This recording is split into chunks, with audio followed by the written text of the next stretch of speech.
Good evening, welcome to Central News for Thursday 18th of July. I'm Amy Forrest. In today's news, swan faeces has caused a controversy on the Tauranga Harbour with claims of animal cruelty. Eastern Fish and Game have defended the annual swan cull as the bird numbers have reached a situation where they are impacting on the environment. Eastern Fish and Game Grant Dyson says the annual swan cull is always done in a humane way. All I can say is that, we're at pains to promote ethical hunting, and where the swan hunt is concerned, we've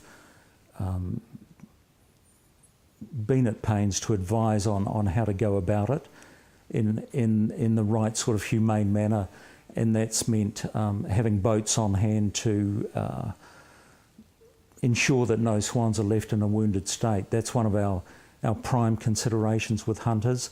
We promote, as I say, very ethical, humane hunting, which means that you don't leave a wounded bird, to flap about in the water and suffer.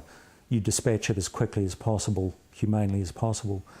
And that was one of our key bits of advice to this club. Waikato Regional Council says it has agreed to take a lead role in reducing the costs involved nationally in monitoring compliance with approval to use herbicides over water to control aquatic weeds.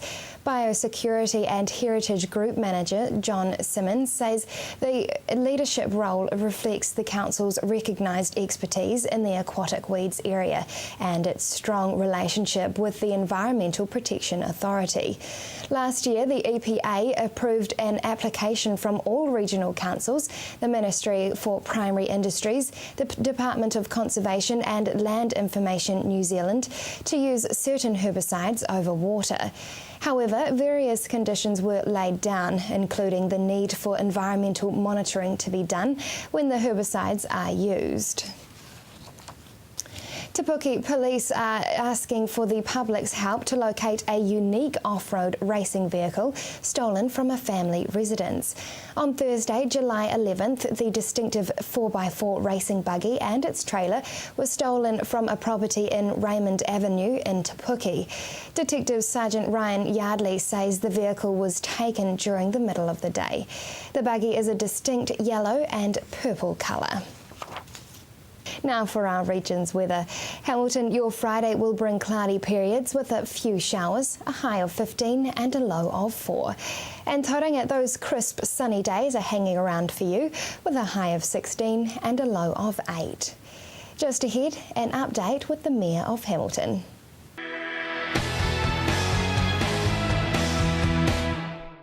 Welcome to Central News on TV Central.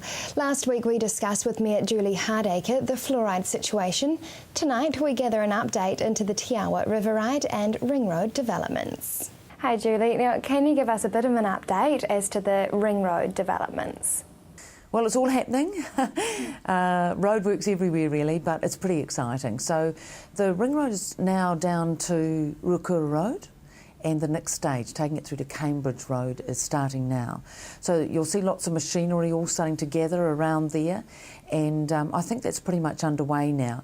Now, part of that is it's going to go along Day Street, and that land's always been preserved, and everyone who lives along there has known that the Ring Road was coming to a place near you fairly soon. So there's lots of talking going on at the moment and understanding from the community about exactly what that's going to mean. There's going to be disruption because there's going to be lots of machinery and roadworks going on. But one thing we're really important to us is we try and do a lot of that when there isn't all the traffic on the road, and at times it doesn't interfere with the day-to-day activities of the people that live around there. Now when it gets down Day Street, of course, it goes past Kirikiriroa Marae, and that is a very busy place. They've got the health centre there. So we've had some really great discussions with them. They're very supportive of it, and part of the work they're going to do with the Ring Road is sort of like a slip road in there so that everyone can get onto the marae and it's not going to be difficult to get in and out. So that's going to go down to Cambridge Road. The council has signed off to go right through to Cobham Drive, and that's going to be finished by 2016. So it's pretty much going to be roadworks all the way along there, probably for the next, 3 years at least. But I think when it's finished, it will be absolutely fantastic for the city. And one thing that we do know is we're going to be the only city in New Zealand of our size, so that's all the big cities in New Zealand, that will have a comprehensive ring road network around the city. Now, that might not mean so much today, but in 2 decades' time, we will look back on that decision and realise how fantastic and important that was, because it kind of manages the flow of traffic. We've also had some stuff back that shows us that already cars are coming off the tramway, Peach Grove, etc., and onto the ring road. And that's exactly what we wanted to happen. So all the modelling they did, to justify it all, is actually coming to fruition. So that says we got that right, and that's great. So it's all good news, but a lot of disruption. And what about the Te Awa River Ride? So that's going along leaps and bounds as well. I think it's ahead of schedule as well. So they've already gone through the equestrian centre along the Pukeri Farm Park, so that's all been completed. They're just about finished to Horatu Bridge, and there's work already started on the Fonterra land. So that's coming along really, really well. Now, once that's completed, and it's, as I said, ahead of time, honestly, wonderful. So instead of going on the ring road, you could hop on your bike, your trike, or you could walk or run, and you can going to be able to go the whole length. I mean, you sort of can't put into words how good that is. Just to have that facility here in the city along the rivers, it's amazing, really. And it just connects up with all the other rides all around New Zealand. The Hauraki Trail, and then we've got the one down Arapuni Way, which has proven to be hugely successful. We're a number 1 grade, so we're the low impact grade. We don't have lots of hills and all the windy, difficult bits perhaps they have in Hauraki or down at Arapuni. So if you want a nice, gentle, undulating ride with the family, it's going to be fantastic. Well, it sounds like it's all go in Hamilton at the moment. Now, we're halfway through the year, so what have been your highlights so far? Well, look, it's been busy again with budgets and all of that stuff, and it's kind of the dry stuff, but it's so important to get all that right. And I feel really pleased about how the council's come along with that. When we did our budget sign-off, all of the elected members acknowledged that, we've come a long way in the last 3 years, and we feel very proud about how we've got our budget really working well. So that's all good. We're embarking on some really big planning things at the moment, and those are the Hamilton Gardens and the river, 2 really big pieces of work. So that's about, the next few decades. What are our aspirations and our goals for the Hamilton Gardens?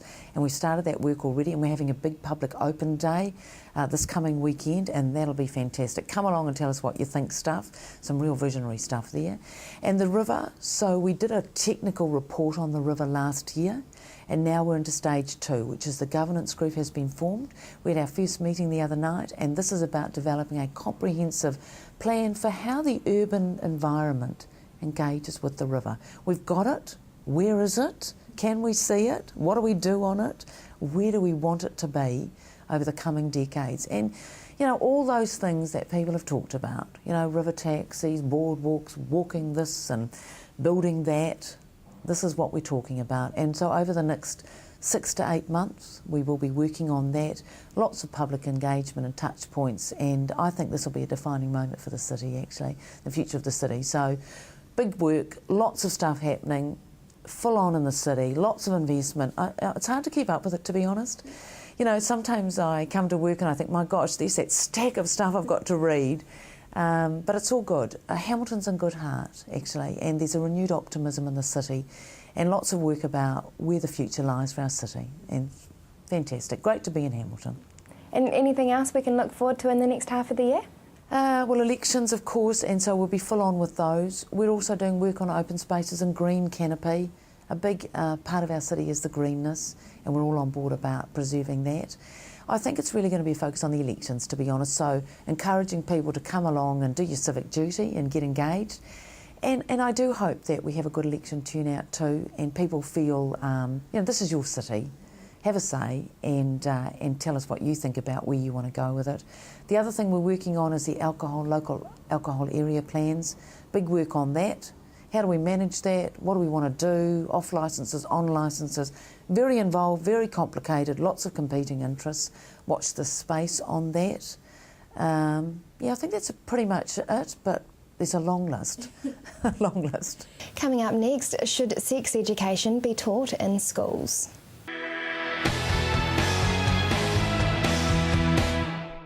Welcome back. Sex education in schools is a difficult subject. Bob McCroskey and Hillary discuss a new report. Welcome to the program, Bob. Now, tell us about this study that you have commissioned, which goes into about sex education in schools. Yeah, we asked Dr. Miriam Grossman, who is a US psychiatrist, to examine resources that our teenagers are being referred to. So online resources, pamphlets that have been given out, primarily by Family Planning Association, but also Rainbow Youth, New Zealand AIDS Foundation, the Parenting Place. And so she examined them, and in effect what she found was that we're supposed to be giving the kids the facts of life, but we're not. We're actually misrepresenting information. She said there were sins of commission and sins of omission. In other words, we're not only telling porkies, we're also leaving out key information.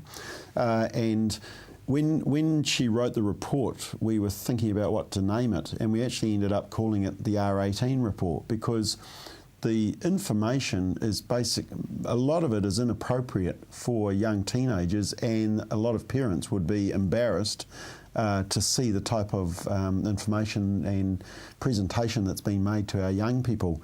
But in terms of false information, there was a lot of medically inaccurate information about, for example, the efficacy of condoms, about whether they're effective or not, and how effective, about risky sexual behaviours. It was basically you can do whatever you like as long as you wear a condom. And of course the research shows that there is such a thing as risky sexual behaviours. And it was giving young people a false sense of security. And we think parents and schools need to be aware of this. What is the content that we are teaching in schools? Well, it's very broad. If you look at the curriculum, it basically says that you've got to sort of teach about sex and sexuality, but very broad, and you can get a complete range from one school that is quite explicit and bringing in every group possible to another school who basically has a quick discussion on the biology of it.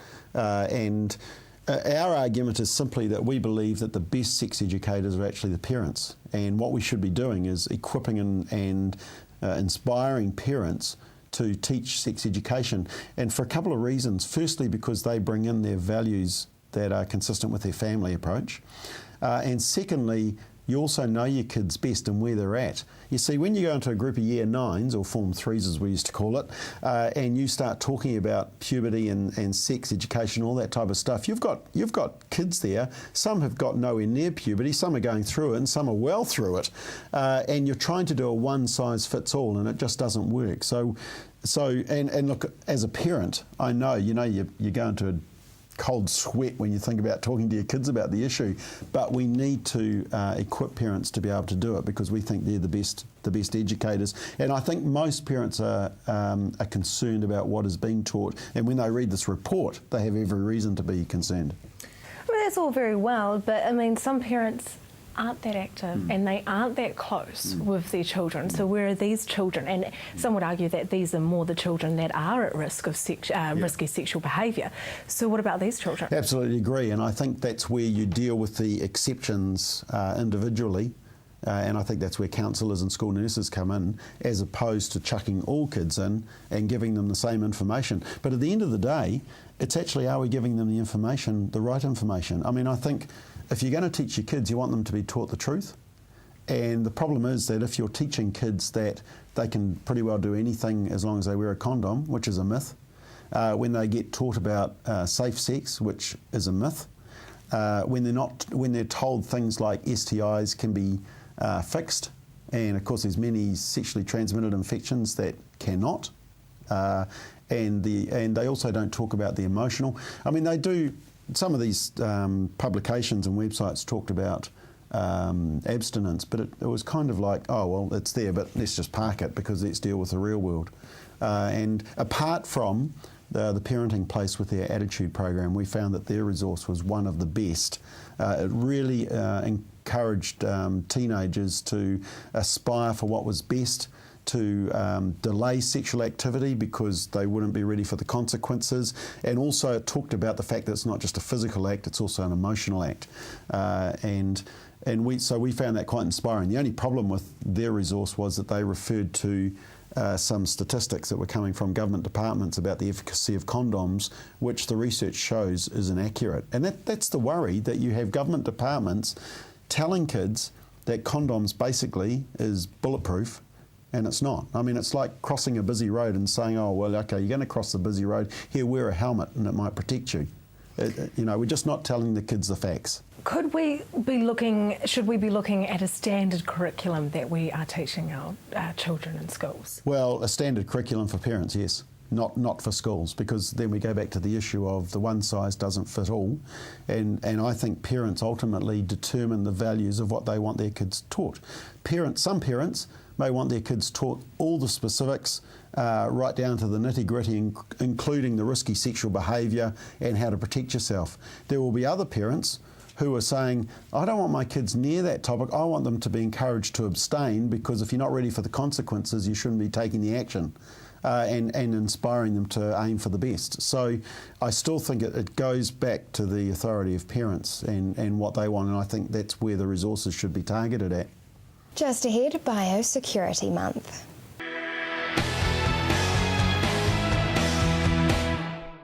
On Tuesday, we caught up with Darian Embling from the Waikato Regional Council to discuss biosecurity. We are now going to take a look at part 2 of that interview. Hi Darian, now tell me, what is Biosecurity Month? Well, Biosecurity Month is for the month of July, and it's just an opportunity to share to the rest of the country what biosecurity is all about. So we do it through lots of different media means, and biosecurity is a part of all our everyday life, so it's a good opportunity just to remind everyone what biosecurity is about. And what are the 2 focus points of the Biosecurity Act 1993? Yeah, well, the 2 main focus points are stopping new organisms from coming into the country, so that's like your border control, and we see a lot of that on TV around that sort of work, and Ministry of Primary Industries manages that side of it. But the other big piece of work is around what's happening internal, like that internal biosecurity, and that's the dealing with pests that are already here, and the Regional Council is a big player in that. Now, what area have some pests already established themselves in the Waikato? Well, there's a number of different pests, but you've got alligator weed, that's established itself up in North Waikato around Hamilton. But the other one that people probably aren't that familiar with is wallabies. Wallabies are quite common, or becoming more common, in the Bay of Plenty, and they're coming through now into the Waikato through that Rotorua area. And how does the Waikato Regional Council try to manage this? Well, there's a couple of ways we try and manage these pests, and one is through our regional pest management strategy. That has a priority organisms in it that we deal with. So they're listed there, and anyone can have a look at that. But the other big way we try and manage pests in the Waikato is using the community. We can't do it alone. It's a big job, so we really rely on the community, finding new things, doing their bit, chopping things down, shooting the odd thing. You know what I mean? So yeah, it's a big job. So who else is involved with the management of the pests? Yeah, well, there are actually a lot of players in pest management in the Waikato, but I guess the 2 big players are Ministry of Primary Industries. So they do border security and new incursions, and the latest thing for us has been the sea spurge down on the coast of Aotea. It's a pest plant that floated in from Australia, and it's a new plant to New Zealand, and so we've sort of done a joint work with that. But the other big player as well is Department of Conservation.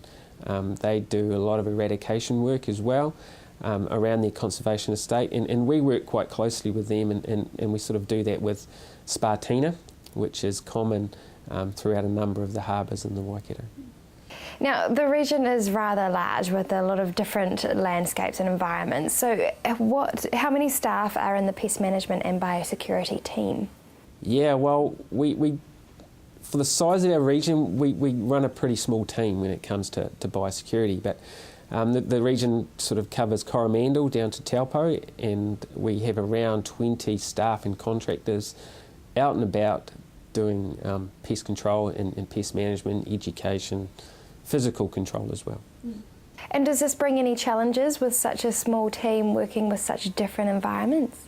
Yeah, it does. I mean, the whole of the Waikato is quite different. The Coromandel area, the landscape is quite a lot of bush and forestry, but the other big thing up there is landowners quite transient. You've got beach houses where people will bring their plants from Auckland or south up to Coromandel, and then they escape. And the other, you've got the likes of Taupo area as well, which is cold. It's quite different to that part of the country, and it's vast. So we're trying to deal with wilding pines and conifers around that area, and there's a lot of ground to cover. So it's very different.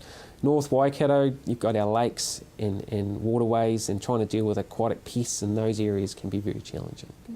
Now, possums are a big pest throughout the whole of New Zealand, so how big is the problem here in the Waikato? Yeah, it is bad, and possums are a bad pest. We all know that they destroy our forests through eating the leaves and flowers and fruit, but something that people don't probably quite get is they eat everything. So they don't care what they eat. So they'll also eat the eggs, the chicks and the birds of our wildlife that are out there as well. But they also affect our production areas as well. So they eat grass, they carry disease. The crops that farmers and horticulturalists will try and grow will suffer as a result of possums. And we've had cases where some of the horticulture guys can't grow their crops because of possum damage. And what can we do to try and control these pests? Oh, there's lots of ways to manage possums. I mean, from trapping to toxins, but you can't discount what's happening every day with the local farmer out on the back of his farm shooting possums. So I guess there's a lot of work happening, and there's lots of methods of control. What other animal pests are there in the Waikato? Well, you've got, I guess, one really significant animal is pest fish, the koi carp. That is found mainly up around the North Waikato and our lakes and rivers up there. They call it the possum of the waterways, and being in the water, it has its challenges around managing a pest like that in the waterways. It's very difficult, and they are very invasive. So, yeah. Now, farming is such a huge industry in the Waikato. So, what sort of advice can you offer to farmers if they see rooks and how they can get rid of them? Yeah, well, rooks are probably one of the cleverest birds in the world. And they are quite difficult to manage. We're lucky we don't have many rookeries in the Waikato. So if a farmer does find a rookery, then give us a call, tell us where it is. Don't try and do it yourself. Don't chop the tree down, don't try and shoot them. Let us know, and we'll come out and manage them. And how can they let you know?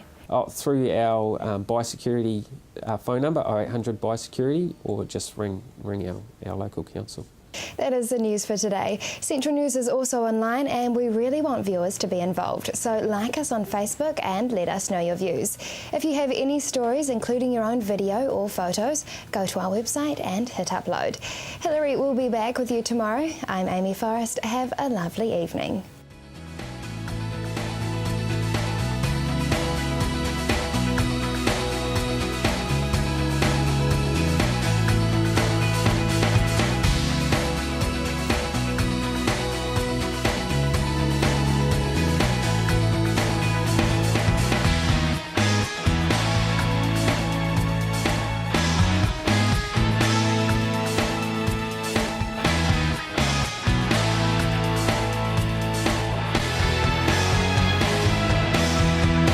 This has been an Alpha Media production, a division of Television Media Group.